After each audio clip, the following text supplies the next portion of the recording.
Good morning, Oklahoma. What a beautiful day in the heartland of America.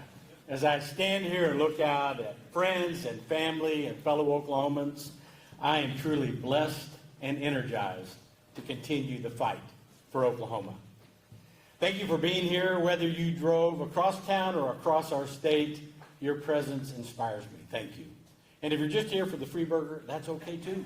Just sign up, the volunteer sign up on the way out the door. Before we get too far down the road, I do want to introduce my family. You met Wendy. She is an amazing wife, a partner, a soulmate who has sacrificed greatly for me to serve you as Attorney General.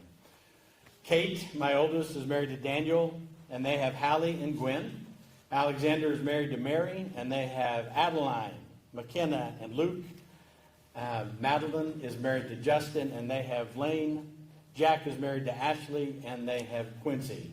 Also, my stepsons, Aiden and Finn, who are married to Allison and Rachel, respectively.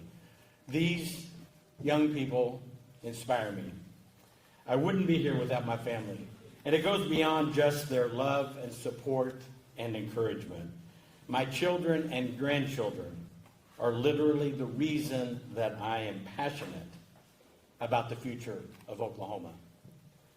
So today, I'd like to talk a little about their future, about our future, about the future of Oklahoma. Oklahoma is a place where values still mean something. Hard work is a way of life, where integrity matters.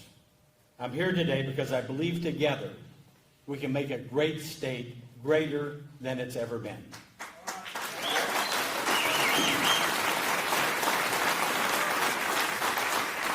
I've spent my life fighting for what is right. I served our country in combat, and I serve our state as Attorney General. Serving my fellow Americans and my fellow Oklahomans is the greatest honor of my life. When I was 14 years old, just 15 miles south of here, my grandfather sat me down. He said, "Gentner, you're the oldest of 65 in your generation. You're the oldest of the 5th generation of Drummonds in Osage County. And I want to inspire you to give back. We have been richly blessed as a family in this state and in this nation. And when you become an adult, I want you to serve in the military. I want you to raise your family. And then I want you to give back to the state in an elected office." As that 14-year-old Gentner sat there and took that in from my grandfather, a man who I held above all others, I was inspired and encouraged and directed. And now as I look at my 7 grandchildren, I see the impact that we as adults have on this next generation. And it's important. We take that seriously. We're inspired and we're inspiring. So I did exactly what he said. I enrolled in Army ROTC at Oklahoma State. After we took our officer qualification exams that they shared with the Air Force, the next day the Air Force was sitting at my doorstep saying, "Hey, sign up for the Air Force, go fly jets, sleep in a clean bed. If you go with the Army, you're going to probably have to walk in the dirt and sleep in the dirt." And so that's what I did. I went to flight school, having flown before. The highlight for me was serving the United States in its first combat mission of the Gulf War. I'll tell you more about that at the end, because something happened that night that shaped the rest of my life. I flew 38 combat missions before fulfilling my Air Force commitment, and then it was time to begin the rest of my life.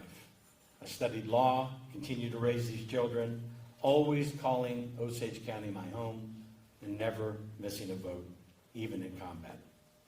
For these last 30 years, I've been extremely blessed, and I don't mean just financially. I'm talking about the kind of blessing you get when you get to make a direct impact in others' lives in a positive way. I've created jobs that have provided people the opportunity to raise their families. I've represented companies and individuals in every area of law. Through the bank, Blue Sky Bank, we provided loans to families to let them fulfill their American dream. And Drummond Beef has fed countless Oklahomans. All of this was only possible because of God's blessing and favor. In the past few years, I've been honored to serve as your Attorney General. I've delivered on every single promise I made.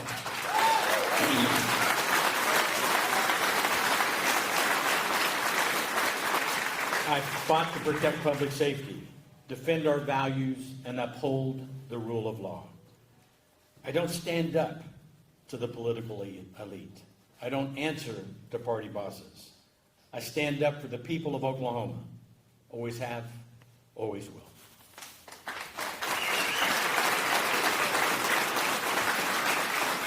I promised the people of Oklahoma that I would go after every single illegal marijuana grow facility in our state. 2 years ago, we had over 12,000 grows in our state. Most of them criminal operations led by Mexican and Chinese syndicated cartels.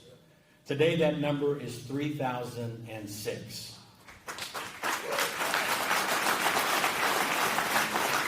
That's 9,000 grows out of business. That's 9,000 operations that were flooding our streets and our neighborhoods with fentanyl and using the marijuana distribution for human trafficking. We've seized thousands of pounds of dangerous drugs, keeping them off our streets. In one operation alone, we seized 72,000 pounds of processed marijuana. And for you guys driving the back roads of Oklahoma, that's the equivalent of 60 round bales of Prairie hay.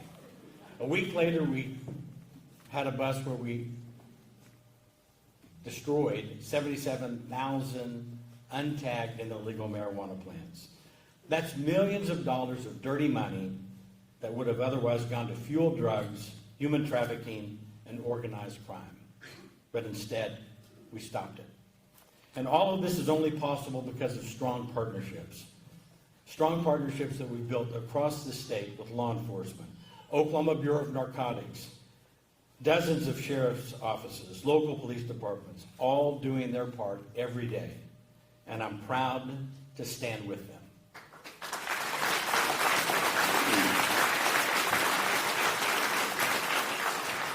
But while we in law enforcement have been fighting to protect Oklahoma, the Biden administration has been working against us. For every 10 thugs that we arrest, another 100 cross an open southern border.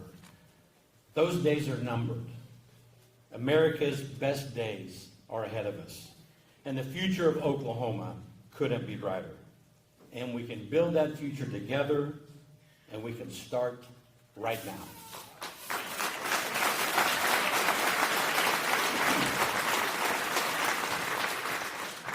My friends, I'm here to announce that I'm running for governor of the great state of Oklahoma.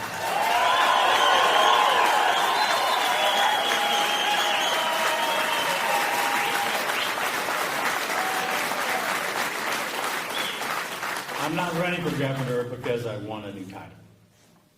I'm not running for governor as a career politician looking for another promotion. I'm not running for governor to serve special interest groups.